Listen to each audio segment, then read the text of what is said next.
Bienvenidos a Habitáculo, un podcast donde reflexionamos sobre lo que no se discute lo suficiente en la arquitectura, utilizando un enfoque desde la persona. Yo soy Mariana López Santibáñez. Y yo, Carlos Graterol, y juntos dirigimos este espacio para tocar temas que ayuden tanto a arquitectos como a no arquitectos a acercarnos a la arquitectura como una disciplina que influye en la sociedad y se relaciona con otras áreas de nuestro día a día, buscando contribuir a que poco a poco sea mejor. En el episodio de hoy vamos a hablar sobre la relación entre la arquitectura y la escenografía. La arquitectura es el arte y técnica de diseñar espacios en los que los seres humanos podamos desarrollar nuestras actividades diarias, construyendo casas, oficinas, parques, escuelas y espacios para el arte como museos, cines o teatros.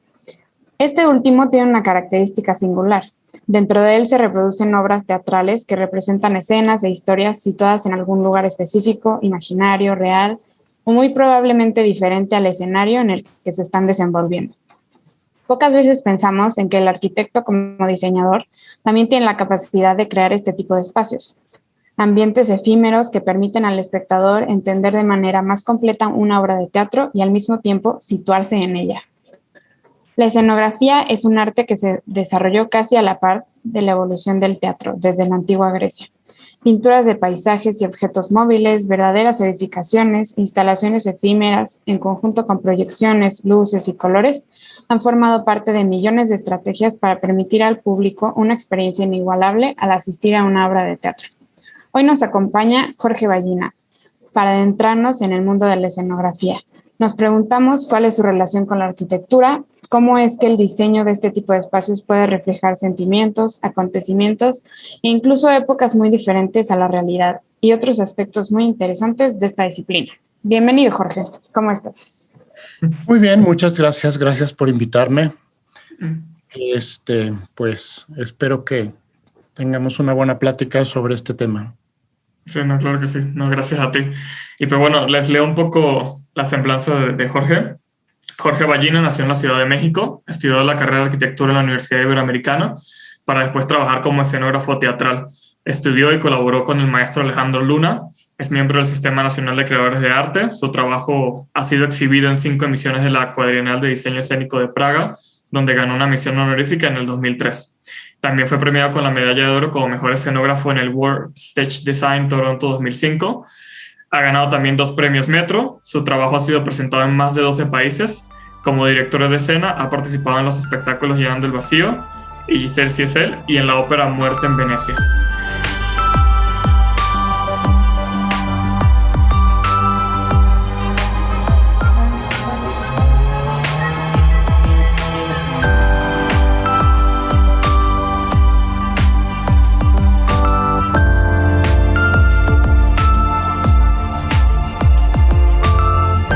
Para quienes no sepan tu trabajo, queremos preguntarte, pues, ¿cuál es tu historia? ¿Por qué decidiste dedicarte a la escenografía? ¿Qué te llamó la atención de ella y pues del teatro, ¿no? Sí, pues por alguna extraña razón que no recuerdo ya, desde muy chico yo sabía que quería ser escenógrafo. Siempre me preguntan cómo pasé de la arquitectura a la escenografía, pero en realidad es al revés. Sí estudié arquitectura sabiendo que quería ser escenógrafo. Okay. Y creo que fue una muy buena decisión el haber estudiado arquitectura, porque realmente pues sí se parecen mucho y tienen mucho que ver. El teatro me ha interesado desde chico, particularmente la escenografía, pero también me gusta la arquitectura.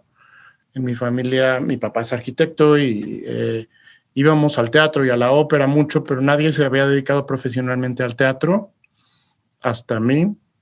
Okay. Y pues no sé, el teatro siempre me ha gustado mucho desde el lado creativo, desde el lado del público, desde el lado del diseño, de la dirección y de todo esto. Nunca se me ha antojado para nada ser actor ni nada por el estilo, subirme en un escenario, pero sí toda la parte creativa y todo lo que implica desde muy chico me ha atraído y por eso decidí ser escenógrafo y por eso decidí estudiar arquitectura. Súper.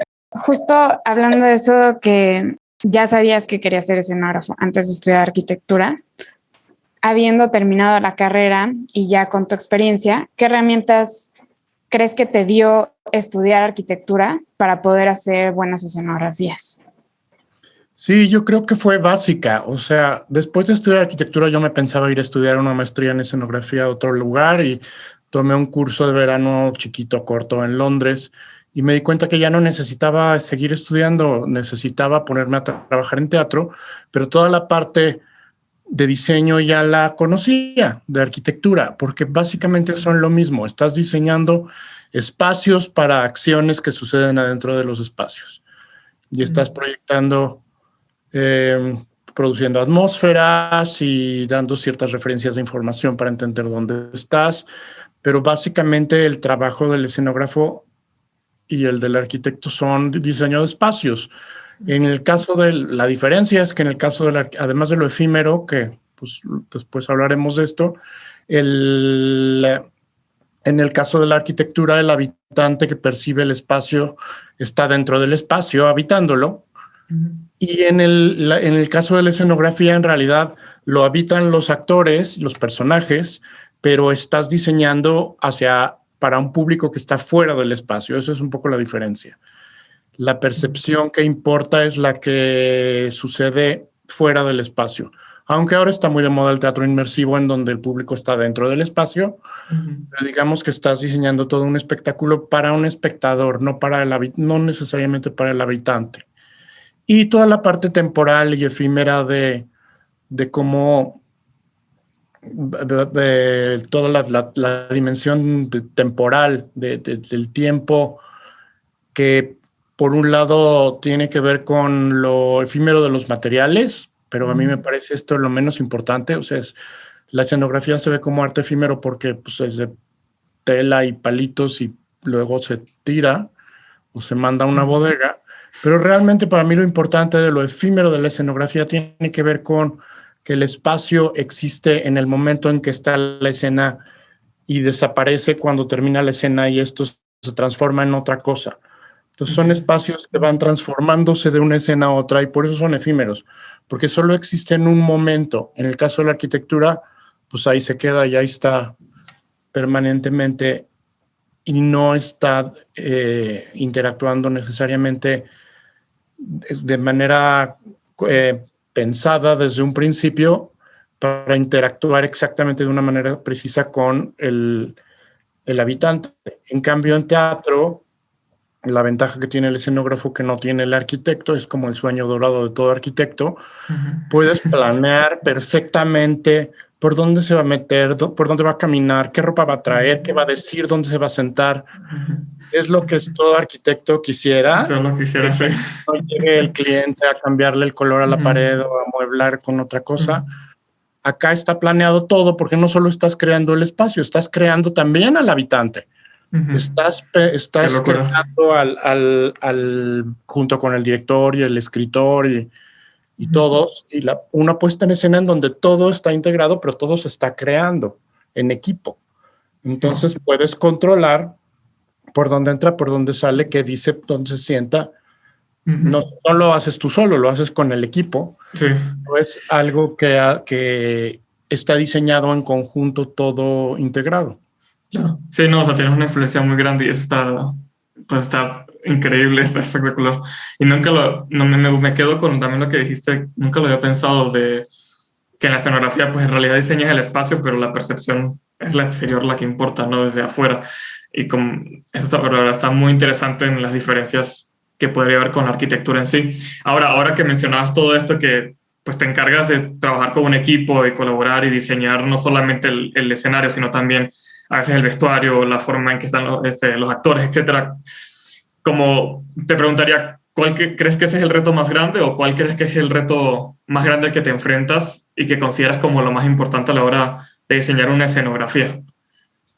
Pues para mí lo importante es ver la escenografía integrada al resto de los elementos, o sea, no ver la escenografía como una arte individual mío.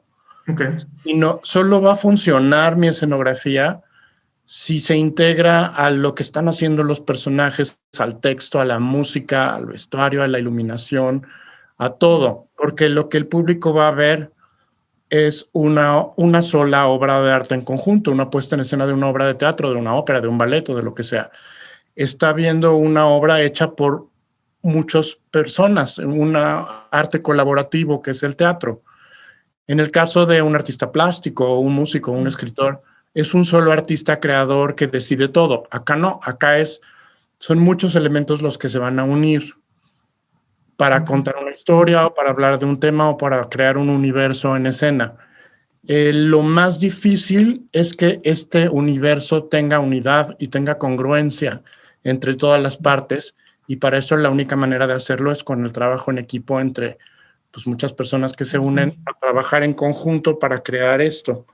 Casi siempre con la batuta, bajo la batuta del director de escena, que es el que le toca como coordinar todo, pero básicamente es un trabajo en equipo de muchas juntas de trabajo y de un proceso largo de entendimiento entre todos para pues que de verdad todos estemos haciendo la misma cosa.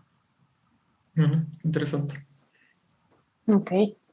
Me gusta la idea de que sea muy colaborativo y que tenga que tener coherencia, ¿no? Yo no sé tanto sobre el mundo de la escenografía, pero he notado que, bueno, según yo existen como varios tipos de escenografías, ¿no? Me gustaría que nos contaras un poco si esto es verdad, o sea, existen diferentes tipos o cómo, o no sé, que nos hables un poco de esto. Pues no sé exactamente a qué te refieres, pero bueno, sí hay como estilos diferentes de trabajos y hay quien hace cosas más realistas o más abstractas o más fantasiosas, o hay varios como estilos así clásicos, que sí el expresionismo, que sí el constructivismo y no sé qué tantas cosas. A mí no me importa o no me gusta tanto como clasificar los tipos de escenografías, pero sí creo que cada obra te manda a hacer algo completamente diferente a la anterior. Igual, a diferencia de un artista plástico, por ejemplo, un compositor o un escritor, yo tengo la teoría de que un escenógrafo no puede tener un estilo propio, o no tiene una manera de hacer las cosas como todo el mundo porque tiene una cierta formación y pues es lo que sabes hacer. Pero cada obra, como tú te tienes que integrar a los otros elementos y te tienes que integrar a un texto, ya a veces si es una ópera, una música, y a las ideas de un director, al enfoque de un director o al enfoque de un equipo, o a la manera de trabajar de las propuestas del vestuarista o del iluminador, no hay manera como de repetirte, o sea, te manda a encontrar un estilo diferente para cada obra. Y yo me sigo sorprendiendo de mi propio trabajo, así ¿de dónde salió esto que hice? Y salió de un trabajo en equipo, salió de ideas que fueron detonándose de muchas personas diferentes. Entonces, aunque hagas el mismo texto, la misma obra, si hago 2 veces Hamlet, si es con un director y un grupo de actores y una compañía diferente, me va a salir diferente, o para un teatro diferente, o para un tamaño de teatro diferente, o para un formato diferente, o para una escala de teatro diferente, o para un género diferente, si es Hamlet la ópera, o Hamlet el ballet, o Hamlet la danza contemporánea o el musical, cambia.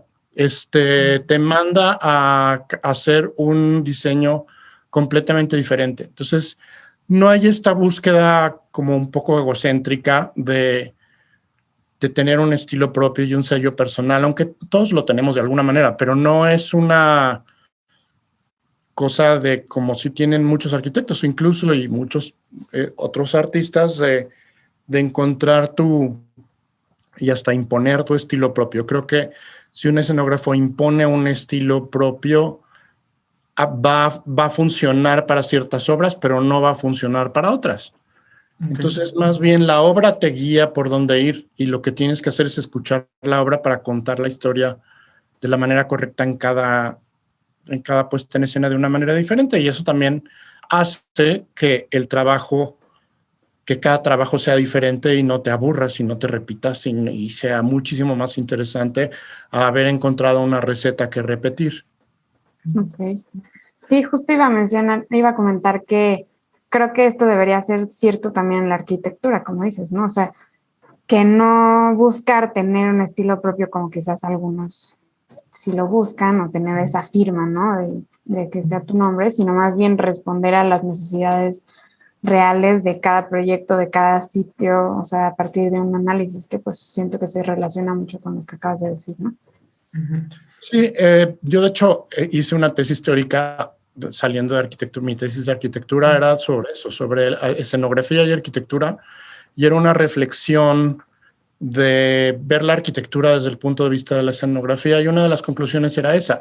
El escenógrafo tiene muy claro que se tiene que integrar a muchos otros elementos y que tiene que responder a las acciones que los personajes van a hacer en la obra. Y el arquitecto pues también hace eso, pero a veces no se da cuenta, o sea, a veces cree que está haciendo su obra de arte personal, donde él es el genio creador. Y no, te estás integrando a gente que va a vivir adentro y a un contexto, y no puedes imponer un mismo estilo visual para una gasolinería en la ciudad que para un hotel de la playa o un, yo qué sé, un restaurante, no sé, o sea, el contexto te manda a hacer otra cosa, la actividad te manda a hacer otra cosa, y pues, hasta las cosas más así del presupuesto y de cosas prácticas también te obligan a cambiar. Entonces yo creo que es más interesante además ir descubriendo una nueva manera de hacer las cosas en cada caso. Claro.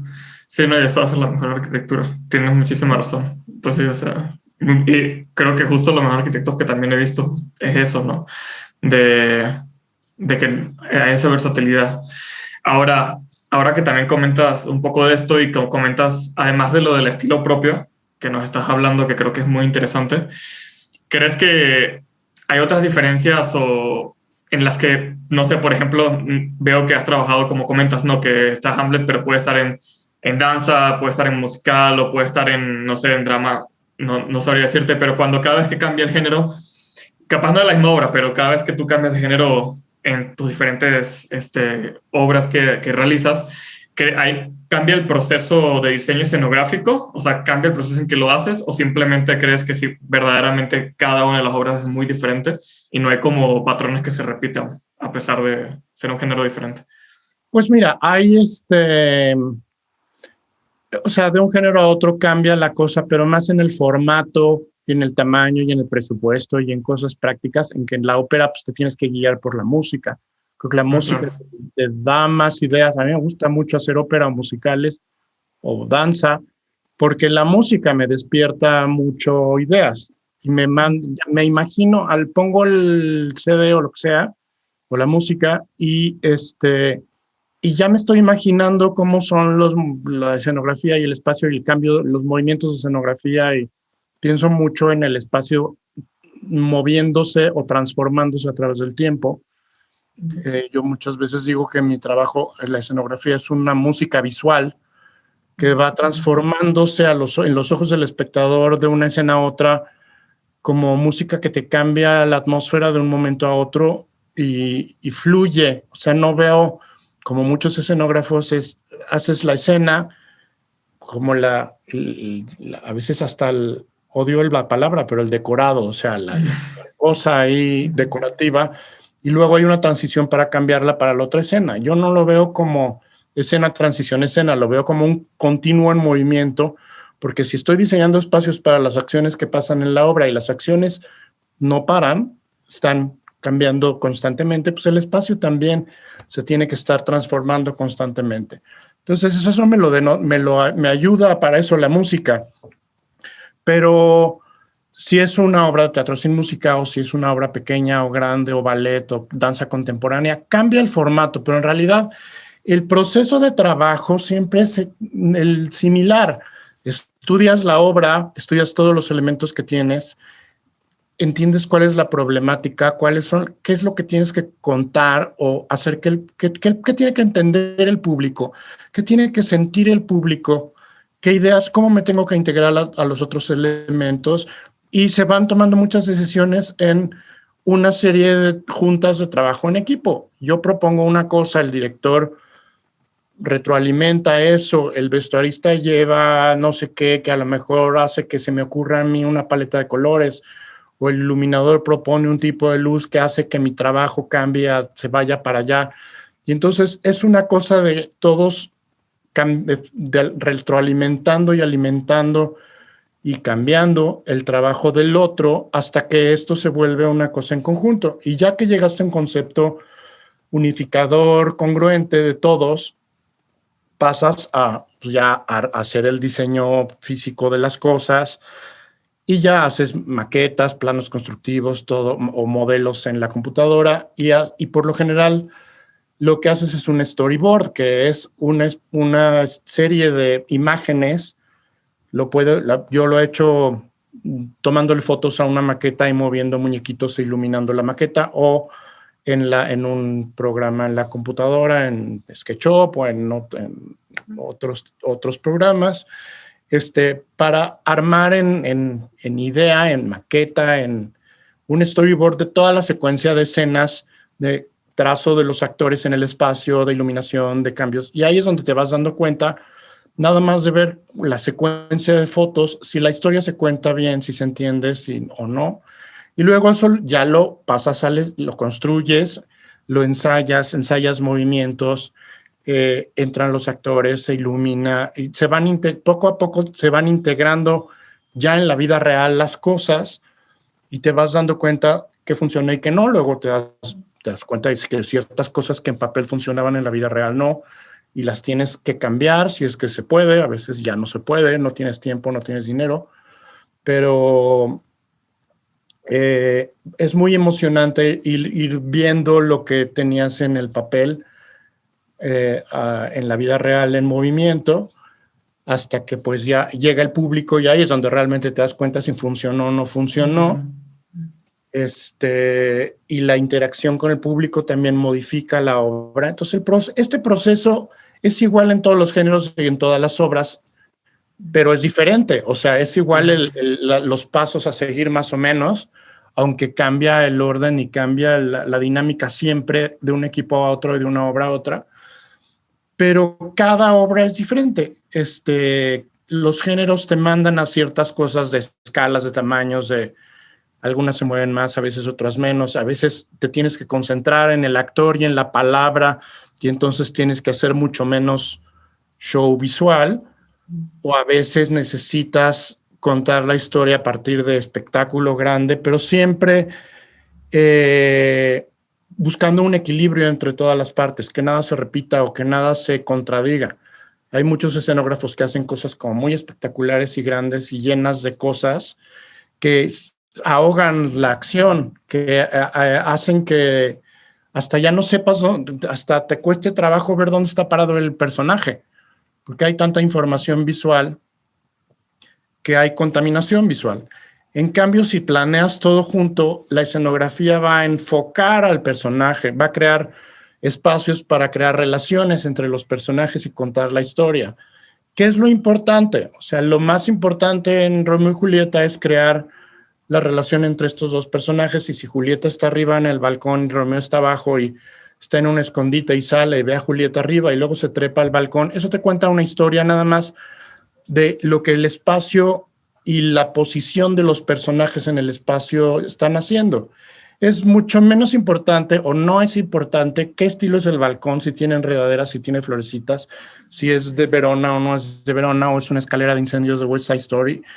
Eso es, para mí me parece secundario. O sea, Shakespeare no sabía cómo era Verona, ni le importaba, ni la visitó, y tenía en su teatro unos balcones isabelinos de cómo eran en la arquitectura de su época.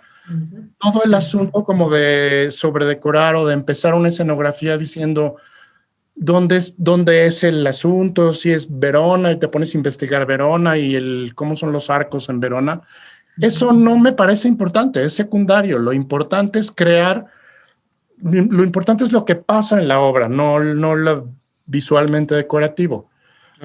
Puedes hacer una cosa visualmente muy impactante, pero para que a los personajes les pasen cosas, para crear relaciones entre los personajes, para que Julieta sea inalcanzable para Romeo, para que el personaje se sienta con el espacio acorralado, solo, para que un personaje tenga más poder que otro según su posición en el espacio, su jerarquía en el espacio. Eso es lo que importa, no tanto la parte visual decorativa y eso. Hay ciertas cosas de información que hay que darle al espectador para entender, como por ejemplo en Romeo y Julieta a veces usas un color para los Montesco y otro para los Capuleto para ubicar quién es quién, porque es enredado, o atmósferas o a veces símbolos visuales, pero para mí lo más importante es el espacio para que se desarrollen las acciones en escena, que es lo importante en el teatro. Teatro quiere decir drama, acción. Drama quiere decir acción. Ok. No sabía eso. Ok. Wow. Todo eso que dices que el espacio puede comunicar, ¿cómo nos podrías contar un poco sobre qué recursos utilizas tú para que a través del espacio y cómo haces la escenografía, ya sea una escenografía fija? Por ejemplo, he visto obras en las que nunca se mueve como toda la escenografía, ¿no? O sea, es la misma toda la obra, o una móvil. ¿Qué recursos usas para que el espectador pueda entender o pueda sentir los cambios de tono de las escenas, o incluso si ya se fueron a otro lugar pero la escenografía sigue siendo la misma, digamos? No sé si me explico. Como qué recursos nos puedes contar que utilizas Pues para hay muchas comunicar? maneras de hacerlo y creo que pues tiene que ver con colores, materiales, composición, o sea, elegir un tipo de geometría para cada obra. Si es algo como muy recto o muy de picos, te causa una sensación a algo hecho con curvas, por ejemplo, igual que en la arquitectura. Los colores fríos, los colores cálidos, los blancos y negros, contrastes, iluminación, pues ciertas cosas decorativas también, sí, ciertas cosas de estilo que asocias con algo como espectador.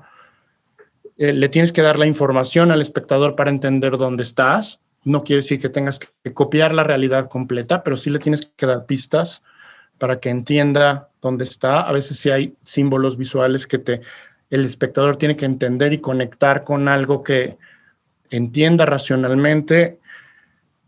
Pero sí, en efecto, hay escenografías fijas, aunque el espacio no se mueva, cambia con la posición de los personajes en él y con la iluminación y con los colores de vestuario, con la composición general de la escena. O si la escenografía se mueve, pues también hay recursos pues, técnicos, así de si es un telón que sube, si es una cosa corrediza, si es una cosa giratoria, etcétera.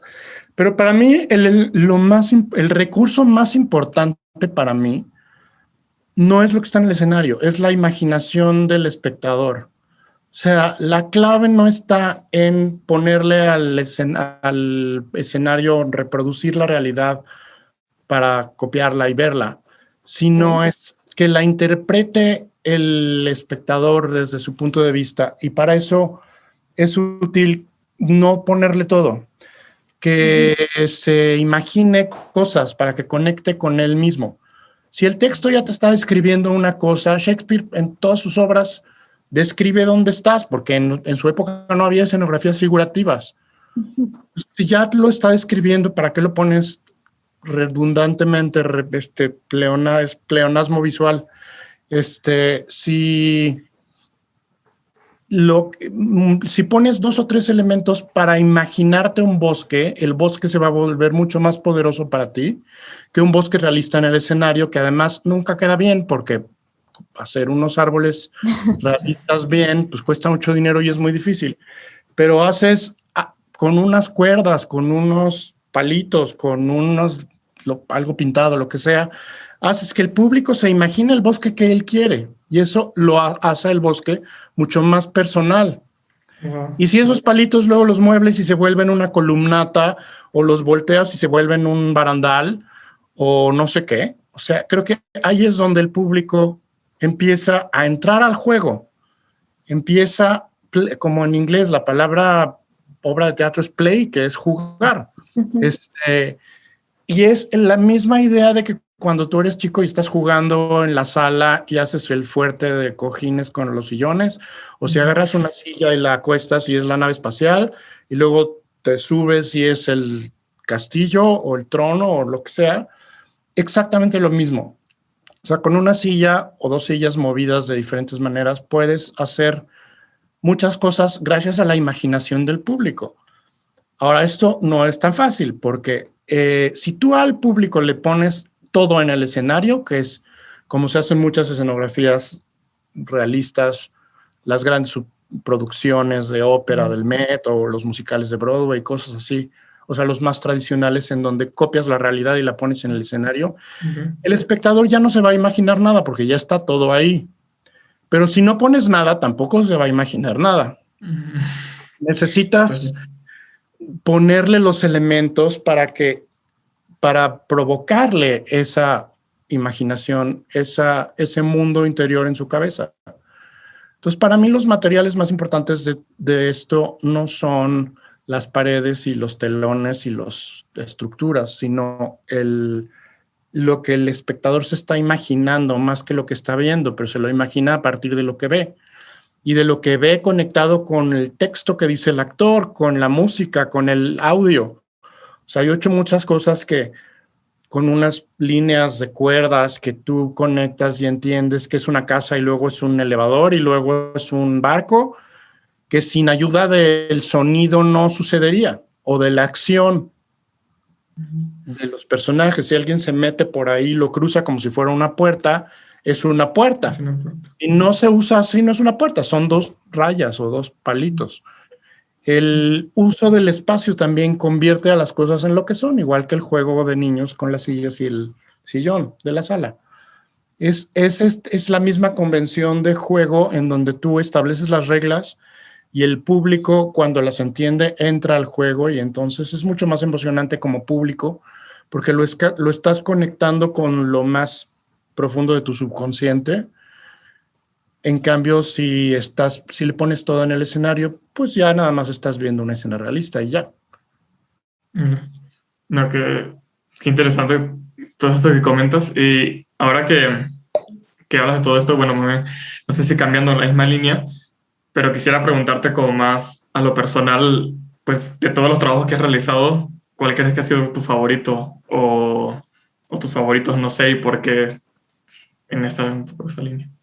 Pues mira, justo con esto de lo efímero del teatro, eso sí es la parte efímera de que pues si haces un trabajo que se da tantas funciones, una temporada, en el caso de la ópera son 4 funciones y se acaba. Ya me acostumbré a que mi obra favorita del momento sea la que estoy haciendo y luego pues sí se te olvida, no se te olvida porque ahí las tienes y guardo las fotos, pero sí se vuelve un recuerdo, el momento de la escena de la acción con ese espacio que se transforma y se vuelve otro, es realmente tan efímero, no solo porque se acaba la producción, sino porque está hecho de momentos que son muy temporales, muy efímeros. Entonces, pues sí estoy acostumbrado a no apegarme a las cosas, y menos a las cosas físicas, que ni siquiera son lo importante, sino a esto que está en la imaginación del público en ese momento, pues se acaba así de fácil. Entonces, sí tengo unas obras más favoritas que otras, pero no, o sea, no me quedo así como con la cosa de necesitar quedarme con una en específico. También es como cuando te preguntan cuál es tu hijo favorito, pues no se puede. Digo, las que he dirigido yo como director de escena, pues tienen un poco más de cosa personal o proyectos que he generado yo mismo, que también hasta cierto punto yo he propuesto la obra o yo he escrito parte de la obra en dramaturgia con alguien o he dirigido. Son obras más personales porque conectan con algo más que quiero decir yo personalmente. Como escenógrafo, por lo general te llama un director o te llama un productor a hacer una obra que a lo mejor ni te interesa en lo más mínimo y acabas conectando con todas, encuentras algo personal ahí. Pero las que son más personales son las que, pues de pronto por el tema de la obra conecto yo un poco más o me gusta más, en el caso de la ópera, la música o la historia o lo que sea. siempre pasa que hay ciertas obras que me dan a leer y digo, ¿qué voy a hacer con esto? Porque no sé, o no entiendo, o no, nada más no me interesa. Y a la mera hora acabas agarrándole el gusto y agarrándole el interés a todo. Bueno, a casi todo. Pero, pues sí, las obras como más personales pues, han sido las que he dirigido como Muerte en Venecia o Giselle Ciesel o Llenando el Vacío, o ciertas cosas que he hecho de temas, como por ejemplo Rojo, que era una obra de teatro de mis pocas escenografías realistas. Es una obra que el texto me llega mucho y como que tiene mucho que ver conmigo, de que se trata del proceso creativo y de la formación de un artista a otro artista y cosas así. Uh-huh. Pero pues todas las obras, a veces quieres más a unas y a otras, no tanto ni siquiera por cómo quedaron, sino por si disfrutaste el proceso y te divertiste y conociste gente que se volvió importante en tu vida. Hay obras como que las recuerdo como una pesadilla porque el proceso fue muy tortuoso y quedaron muy bien y fueron un éxito, pero no les tengo tanto cariño como otras que a lo mejor ni les fue tan bien o duraron pocas funciones, pero se volvieron más importantes porque disfruté muchísimo el trabajo en equipo y el proceso. Y otras que, por ejemplo, El Hombre de la Mancha, que disfruté enormemente el proceso y el trabajo en equipo y quedaron muy bien, tuvieron mucho éxito y ganaron premios. Entonces, bueno, hay de todo. Okay. Pues ya he hecho tantas que, pues sí, es como muy difícil así elegir una o dos.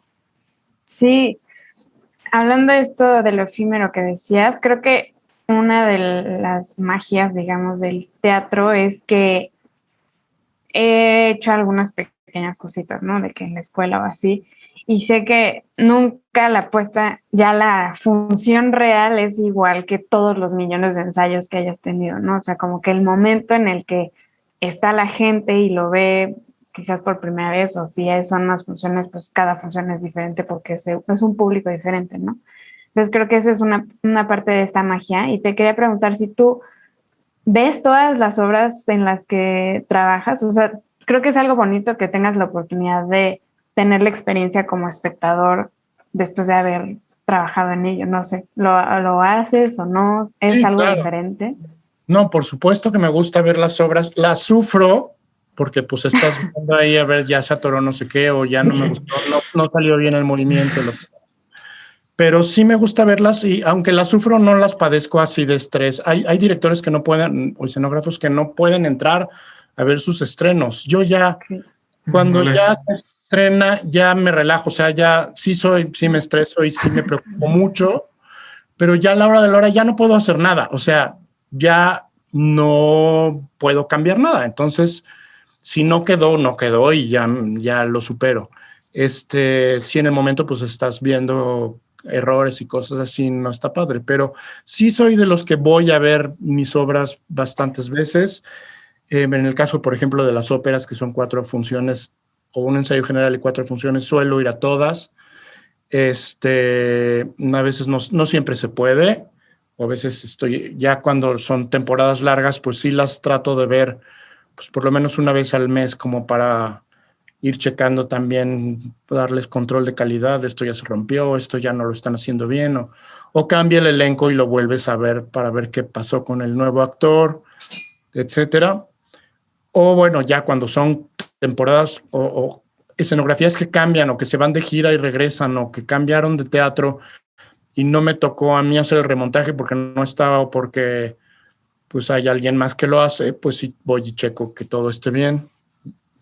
Okay. Pero sí me gusta verlas y sí pienso mucho, o sea, me manejo mucho como espectador, o sea, siempre estoy pensando cuando veo un ensayo, sí me puedo desapegar hasta cierto punto, aunque estoy viendo ahí mi trabajo y todos los errores, me puedo desapegar y tratar de darme cuenta, esto no se entendió, esto no funciona, esto aquí no, me meto mucho un poco también en la dirección o con el resto del equipo a dar notas de, oye, yo creo que aquí esto no salió, no funciona, hay que cambiarlo.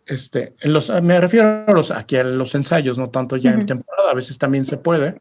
O cuando hay temporada de previos, por ejemplo, que son estas funciones con público, en donde todavía puedes cambiar cosas para el estreno y puedes, incluso cuando hay, por ejemplo, en Si nos dejan, que era un musical mexicano nuevo, pues si era de cortar la obra en los previos, cortamos la obra, cambiamos escenas, quitamos cosas, simplificamos o agregamos, esto no se entiende, o sea, sí, hay ciertos procesos en donde puedes, ya con público, cambiar cosas. Eso se hace muchísimo en Inglaterra, en Estados Unidos, de que abren la obra para un público más barato o no pagado, o a veces sí pagado, pero sabiendo que es previo, y modificas la obra sustancialmente durante esas funciones.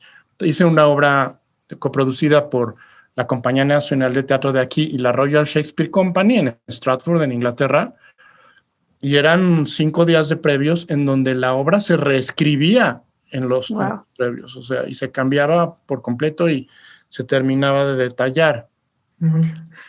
Que para los actores, pues que les estén cambiando el texto y la obra a diario, ¿cómo le hacen? Sí, pesado. Pero pues así se hace allá, esa es la costumbre. Pero supongo que también eso es lo que hace también parte, no sé si, ¿cuál es la palabra así? Divertido, la magia de tu trabajo, ¿no? Como que es dinámico, ¿no? Que sea tan dinámico que también hasta en el mismo momento que pues ya supuestamente ya todo está hecho, pero pues nunca está hecho desde al final, ¿no? Y que supongo que cada obra es diferente también por eso, ¿no? Por los detalles que van saliendo, me parece como... Pues sí, es que una cosa es ir detallando, y ir puliendo, y ir arreglando ciertos errores, y otra es de plano cambiar. O sea, si estás cambiando y todo, a mí eso sí me estresa, porque soy muy freak soy muy control freak. Me gusta que el storyboard me quede idéntico que la función. Claro, si no funciona, me doy cuenta y lo cambio, pero la mayoría de las veces queda muy parecido. Pero si veo que no está funcionando y tengo que hacer cambios sustanciales, pues sí, eso es estresante a morir, porque lo haces a última hora, no tienes tiempo y no sabes qué va a pasar. No es lo que habías planeado. Hay otros directores y escenógrafos que son mucho más de experimentación y de ir descubriendo en el proceso. Yo trato de tener todo planeado desde el principio, y hay ciertos géneros en donde la experimentación y eso no se puede tanto. En ópera tienes 3 semanas para ensayar todo, una semana para montar en el escenario mientras ya se está ensayando en el salón con los cantantes, y luego bajan y en una semana entra la orquesta y estrenas. O sea, tienes que tener todo planeado como relajito en un storyboard para que cuando los actores, el escenógrafo está montando y haciendo luces y movimientos en el escenario y ensayos técnicos mientras el director está en el salón, y cuando eso se junta, si no se planeó bien, pues no va a integrarse y no va a funcionar.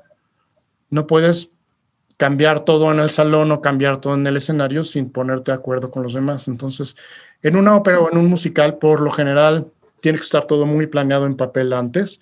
Hay otros géneros, otras cosas, más como tipo danza contemporánea o teatro de procesos largos, en donde sí puede haber más experimentación y más juego.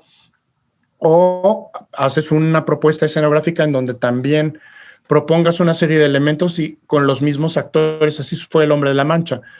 Haya un taller en donde los actores propongan cómo mover los elementos escenográficos para hacer espacios y cosas entre todos, y experimentas ya con la escenografía. O sea, cuando no funciona es cuando agregas la escenografía al final, y entonces pues más bien les va a estorbar, porque no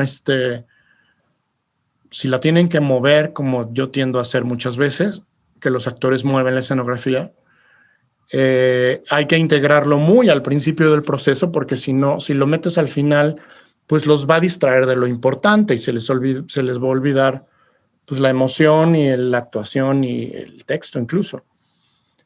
Es un engranaje muy frágil, que además cuando entra el público se vuelve todavía más frágil. Entonces hay que planearlo e integrarlo muy bien. Sí, pues sí, me imagino. Y ahora, bueno, no es algo así ya tan nuevo, pero ¿crees que la tecnología haya ayudado a que los procesos de cambios de las escenografías sean más fáciles o incluso que dé la posibilidad de hacer tipos de escenografías o formas de escenografías como nuevas o cosas distintas? Yo creo que nuevo no hay nada nuevo ya hace muchísimos años. La tecnología cambia y se desarrolla y avanza, y a veces no tan avanza. Hay ciertas cosas, por ejemplo, de iluminación que se podían hacer con iluminación viejita no de LEDs, que es una luz más cálida y más amable, que ahora ya no hay de esa y ya no se ve tan bien, todo se ve más artificial y más frío. Pero la tecnología sí ayuda mucho, pero no hay que olvidar que es una herramienta nada más. O sea, creo que hay un problema grande con mucha gente que se apantalla con la tecnología y quiere usar la tecnología porque le gusta la tecnología. No, hay que usar la tecnología cuando necesitas esa tecnología y cuando te va a ayudar para lo que quieres. O sea, el video mapping, el video, las cosas automatizadas, programadas, pues ayudan mucho. Y a mí en Bellas Artes, que ahora tiene todo programable, a mí sí me gusta mucho poder sincronizar los movimientos y hacer que todo se mueva al mismo tiempo y sincronizarlo con la música. Y disfruto mucho esa parte porque hay más control de todo. Pero cuando no, también mecánicamente manual también se puede. Y las cosas de video y videomapping y mucha tecnología, a veces nos pasa que se vuelven el fin y no el medio. Creo que tienen que ser un medio para hacer algo. O sea, hago el videomapping porque quiero provocar tal cosa. Hago porque quiero que el personaje dentro del video haga algo. Okay. Cuando quiero que se mueva sincronizado para algo, que la iluminación se mueva para un efecto, que cuente la obra, no para un efecto que sea pantallante y ya.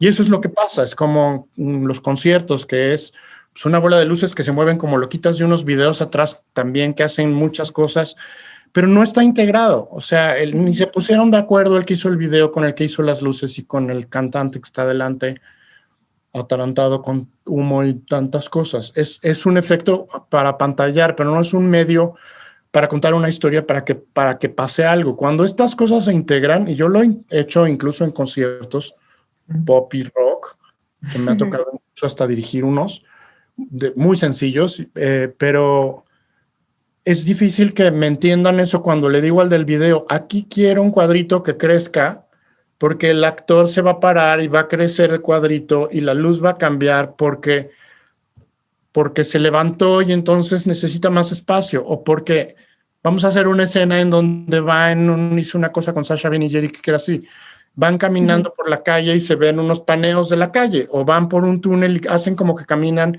y el video hace como que camina y la luz cambia como si caminaran por un túnel, o se suben al metro y el metro arranca y la coreografía todos hacen así porque arrancó el metro. Y para que el coreógrafo entendiera, bueno, el coreógrafo era de teatro y sí entendía, pero para que el del video entendiera que había que sincronizarlo con la coreografía y con la luz, no están acostumbrados.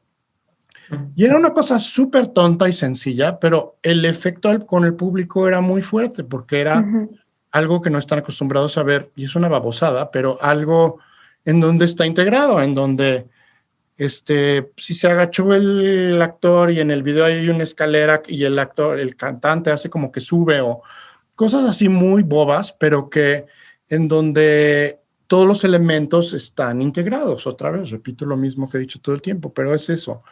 La tecnología, el video, la automatización, las luces robóticas, tienen que pensarse de una manera narrativa, atmosférica, para la acción, para que contar la historia, para que suceda lo que tiene que pasar en una escena, como parte de la ficción, no como la parte de un efecto para pantallar. Y muchos caen en eso, wow, qué padre, pero ¿de qué se trató? No entendí nada, quién sabe. O típico de la danza contemporánea, es clásico, que hay pues, bailarines por acá y un video atrás padrísimo, pero a veces es de, ya quítenme el video porque ya me estorbó, o quítenme a los bailarines porque está más padre el video. Sí. No es un espacio en el video con los bailarines integrados en una sola imagen. Son dos cosas que no machan, que no están pensadas en conjunto. Yo, la verdad, o sea, estoy fascinado con todo lo que dices, justo, y como que quería hacer una última pregunta al respecto. ¿Por qué crees que la escenografía, sobre todo en el teatro, en cualquier tipo de escenografía, no es un campo como tan explorado o valorado dentro de la arquitectura, como lo pueden ser otro tipo de especialidades, ¿no? Como que siento que no se le da como... Pues sí, es muy raro que se vea algo, ¿no? Y yo porque tomé la electiva, pero en realidad, pues no se habla de ello, ¿no? ¿Por qué crees que es esto? Pues no sé, durante mucho tiempo lo escenográfico se asociaba con lo decorativo y con lo superficial sobre todo cuando yo estudié así, te decían como insulto, tu edificio está muy escenográfico. Okay. Nunca me lo tomé a pecho porque ya sabía que quería ser escenógrafo, pero porque yo opino lo mismo. O sea, una escenografía, cuando es un decorado que todo es decoración, también la odio. Es lo mismo. Por eso es importante el que todo esté unido. Cuando le sobran cosas, no me gusta. Necesito esta cosa que sí se maneja en las escuelas de arquitectura como de economía de recursos y que la función y la forma vayan de la mano y que todo esté integrado. Igual, ahora ya hay más arquitectura más escenográfica y puedes tener un edificio con una estructura y encima una fachada que no tiene nada que ver y ya se vale. Cuando yo estudié arquitectura eso era así, pecado mortal. Entonces creo que ahora sí hay un cierto gusto un poco más por la arquitectura efímera o este tipo de cosas. Pero curiosamente en México la mayoría de los buenos escenógrafos somos arquitectos y los escenógrafos, como no hay buenas escuelas de escenografía en México, y la escenografía mexicana es Alejandro Luna, creo que fue muy importante en esto, fue mi maestro, que es el primer escenógrafo que modificó en México esta cosa de pasar de una estructura decorativa atrás de fondo desintegrada a que la escenografía fuera el espacio y fuera la luz y fuera la acción y fuera un contenedor para la escena, y todos sus asistentes y discípulos y muchos arquitectos que empezaron a hacer escenografía, pues nos fuimos más por ese camino. Y México tiene una formación escenográfica que va por ahí. Y por eso hay de estos festivales concursos y exposiciones internacionales del World Stage Design y la Cuatrienal de Praga, en donde muchos escenógrafos mexicanos hemos ganado premios. Y no solo escenógrafos, también vestuaristas, iluminadores. Van 5 cuadrienales y 4 World Stage Designs en donde México ha participado, y en todas menos una, México ha ganado premios importantes internacionalmente. Aquí nadie se entera y a nadie le importa. Fuera de México, México es de los países más importantes en el diseño escénico. O sea, la gente va a ver qué hicieron los ingleses y qué hicieron los mexicanos. Y tenemos justo, como no tenemos escuelas y cada quien tiene una formación diferente y descubre cómo hace las cosas como puede, acabamos haciendo diseños muy originales y hasta vanguardistas y novedosos, pues porque no repetimos recetas porque nadie nos explicó las recetas. Y tenemos estilos muy variados entre los mexicanos. Entonces, tú ves los pabellones de los diferentes países y todos los gringos diseñan igual, realista. Todos los alemanes son así, cosas enormes con una luz muy fuerte, gigante, muy brechtianos teatrales, de frente al espectador. Los italianos son historicistas, y así cada país tiene una manera de hacer las cosas. Y los únicos 2 países que tienen una gran variedad de maneras de diseñar son Inglaterra o Reino Unido, que tiene como muchas escuelas, y México, justo como porque no tiene escuelas. Entonces, somos los que tenemos trabajos más variados. Canadá un poco también, porque tiene también formación inglesa. Entonces, pues eso hace que seamos muy variados. No sé, en realidad ya me desconecté un poco de la arquitectura y de lo que se enseña en las escuelas de arquitectura. Entonces ya no sé bien qué se aprecia y qué no para los arquitectos. Pero lo que sí te puedo decir es que los arquitectos sí somos importantes en el mundo del teatro y de la escenografía. en México y los mexicanos en el mundo. Uh-huh. Okay. Qué fuerte que la gente no sepa todas estas cosas también, ¿no? Sí. Y justo, bueno, nos encantaría seguir hablando muchísimo, pero creo que para ir cerrando y justo en este ambiente pues, reflexivo que nos comentas también de valorar también lo que se hace en México de escenografía, para cerrar lo que normalmente hacemos en esta tercera sección es hacer preguntas al aire, porque pensamos que pues, una verdadera reflexión trae más preguntas que respuestas. Entonces lo que queremos nada más que nos digas aquí es que nos dieras preguntas con las que te quedas o con las que más bien quisieras que el que nos está oyendo en este podcast se quedara reflexionando.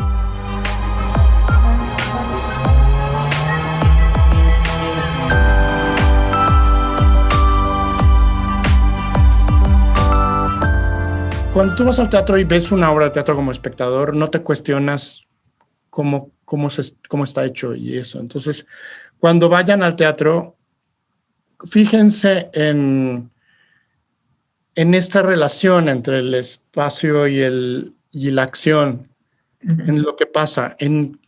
Imagínense cuál fue el proceso, si se pusieron de acuerdo la paleta de colores de la iluminación del vestuario y de la escenografía. A lo mejor es romperles la magia, pero muchas veces vayan a ver una obra de teatro y disfrútenla como espectador y vayan a ver otra vez.